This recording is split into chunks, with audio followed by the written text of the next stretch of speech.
Assalamualaikum warahmatullahi wabarakatuh.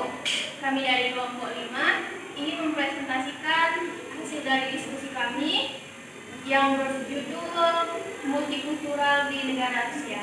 Saya Helen dengan NIM 20.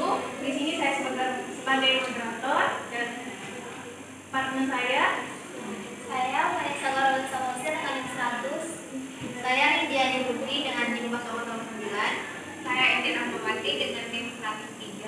Saya Nida Septiana dengan NIM 026. Baik, di sini langsung saja kita mulai materinya. Materi pertama akan saya serahkan kepada Indi. Pada Indi, dipersilakan. Terima kasih Pak Moderator.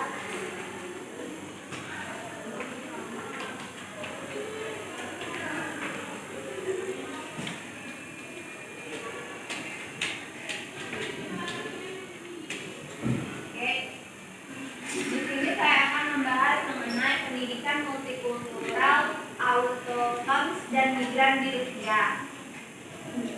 Data survei menunjukkan persepsi positif terhadap pendidikan multikultural di masyarakat Rusia dan toleransi terhadap budaya pendidikan asing. Analisis survei menunjukkan bahwa bagi sebagian besar orang Rusia tidak penting apakah anak atau cucu mereka menerima pendidikan tinggi di luar negeri sampai 78%.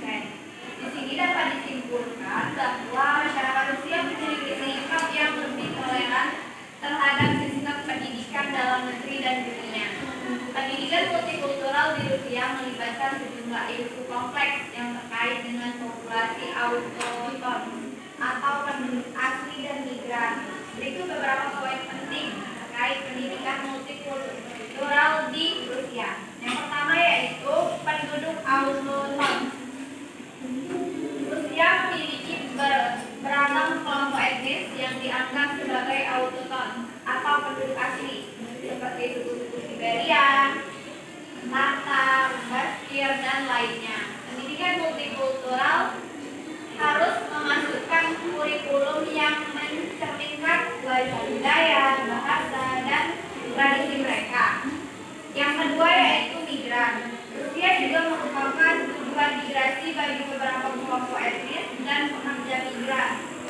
Penting untuk menyediakan pendidikan yang mendukung integrasi mereka ke dalam masyarakat Rusia, termasuk pembelajaran bahasa Rusia.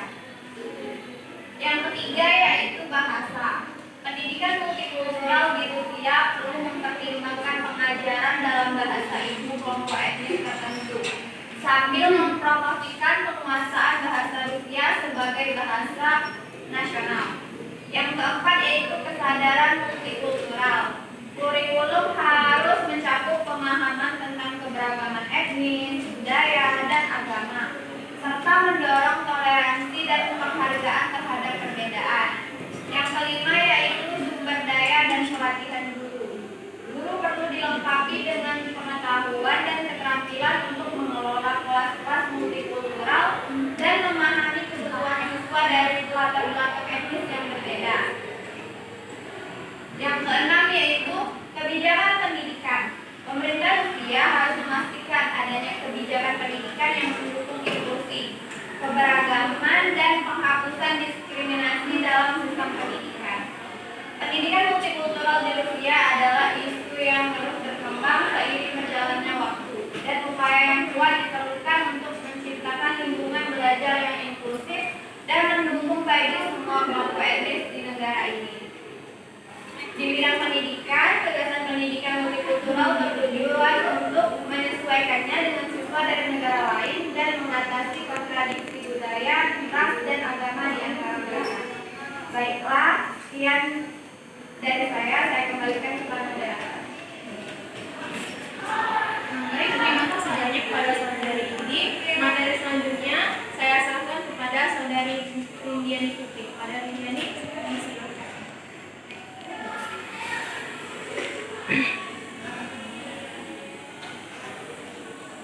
Baik, terima kasih kepada moderator. Saya akan melanjutkan materi selanjutnya yaitu pendidikan multikultural.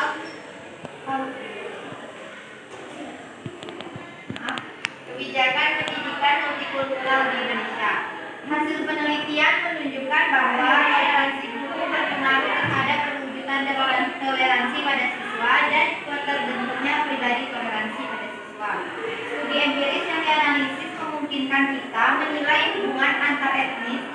di lingkungan pendidikan Rusia yang sangat penting untuk pengembangan kurikulum, program, dan proyek untuk organisasi pendidikan polikultural.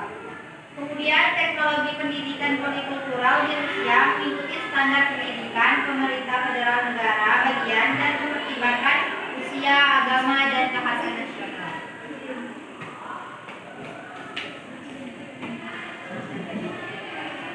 Nah, oleh karena itu pada usia prasekolah dan sekolah awal dalam kerangka pendekatan usia dianjurkan untuk memiliki bentuk dan metode yang diarahkan pada pengetahuan persepsi tentang kehidupan dan pengakuan terhadap nilai-nilai budaya, estetika, dan empati moral.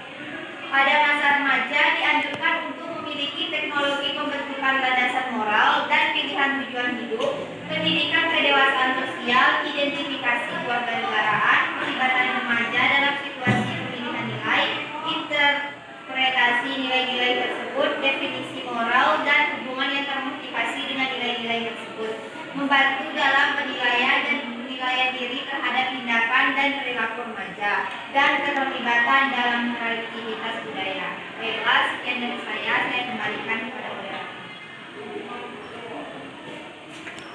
Baik, terima kasih kepada saudari Rinjani. Selanjutnya materi ketiga akan dibacakan oleh saudari Vanessa. Ada Vanessa di sebelah. Baik, terima kasih moderator.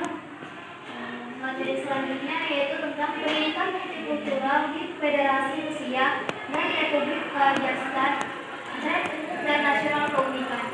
Konsep pendidikan multikultural di Lembaga Pendidikan Tinggi Federasi Rusia muncul pada tahun 2003. Dalam konsep ini, pendidikan multikultural dianggap sebagai mekanisme penting untuk memperkenalkan generasi muda pada budaya asli, budaya Rusia, dan budaya dunia. Tujuan utamanya antara lain mempelajari keanekaragaman budaya dunia, memahami perbedaan budaya sebagai sumber kemajuan sosial dan peningkatan diri, menumbuhkan rasa hormat siswa terhadap budaya sendiri, pengembangan keterampilan interaksi antar budaya. Selanjutnya, pembentukan kompetensi yang diperlukan terjadi terutama dalam proses kegiatan pendidikan siswa. Pendidikan multikultural sebagai mata pelajaran terpisah dimasukkan sebagai mata pelajaran wajib di bagian dasar siklus profesional standar federal pendidikan psikologis dan pedagogis. Tujuan mata kuliah ini adalah untuk membentuk suatu sistem gagasan dan konsep tentang dasar-dasar pendidikan multikultural, mengembangkan kemauan mahasiswa untuk merancang kegiatan pendidikan multikultural dan secara kreatif menggunakan metode dan teknologi modern pendidikan multikultural dalam dunia. Jadi, isu orientasi seksual non-tradisional di Rusia merupakan salah satu isu yang paling sensitif, dan menurut para guru, isu tersebut harus diperkenalkan kepada siswa dalam konteks ilmu alat seperti biologi, kedokteran, permasalahan pendidikan anak, penyandang disabilitas dipertimbangkan dalam pendidikan inklusif. Fakta bahwa pendidikan multikultural adalah teori dan praktik pedagogi Rusia dibatasi oleh budaya nasional dan etnis. Sekian dari saya kembalikan kepada moderator. Baik, terima kasih banyak saudari Vanessa. Materi selanjutnya akan saya serahkan kepada saudari Adendira. Silakan. Baik, di sini saya akan memberikan materi dari saudari Vanessa.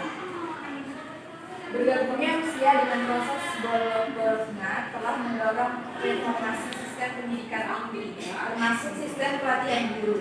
Kompetensi yang diperlukan bagi lulusan program pelatihan guru antara lain kemampuan bertoleransi dalam menghadapi perbedaan sosial, budaya, dan pribadi.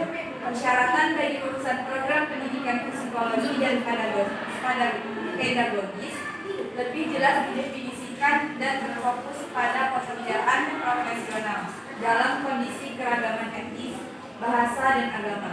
Secara khusus, standar tersebut menyatakan bahwa lulusan harus mampu melakukan pekerjaan profesional dalam lingkungan multikultural. dengan mempertimbangkan kekhasan situasi perkembangan sosiokultural.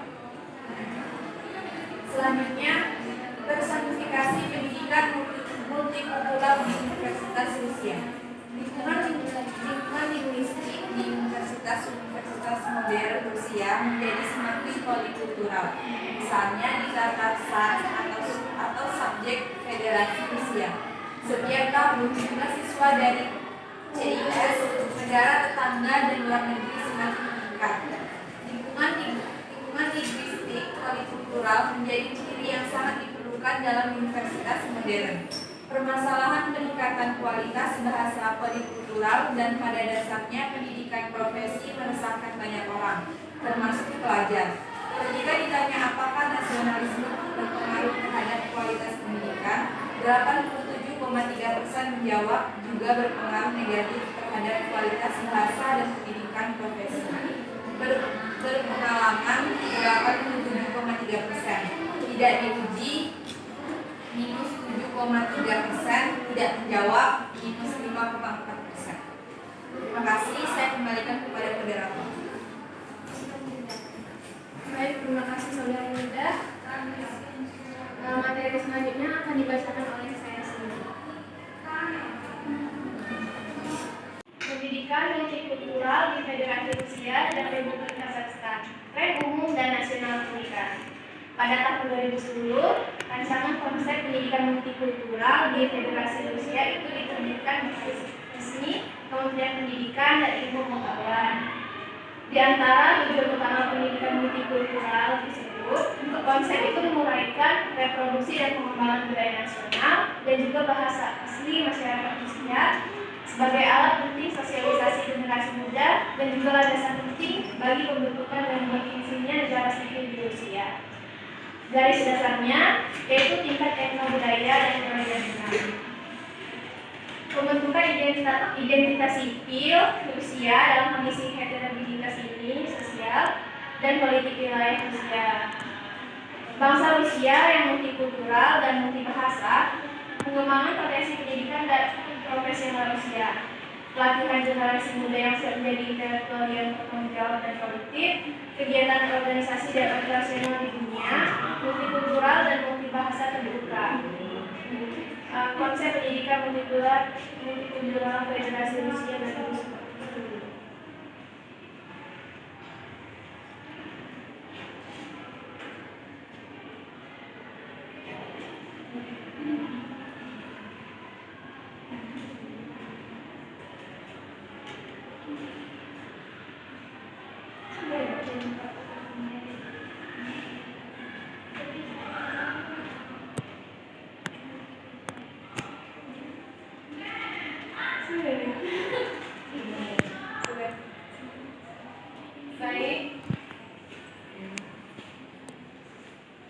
Baik, itu sekian dari penjelasan dari materi multikultural di negara Rusia. Kami mohon maaf apabila ada salah kata dan ucapan dalam presentasi kami hari ini. Kami ucapkan terima kasih dan diakhiri dengan ucapan wassalamualaikum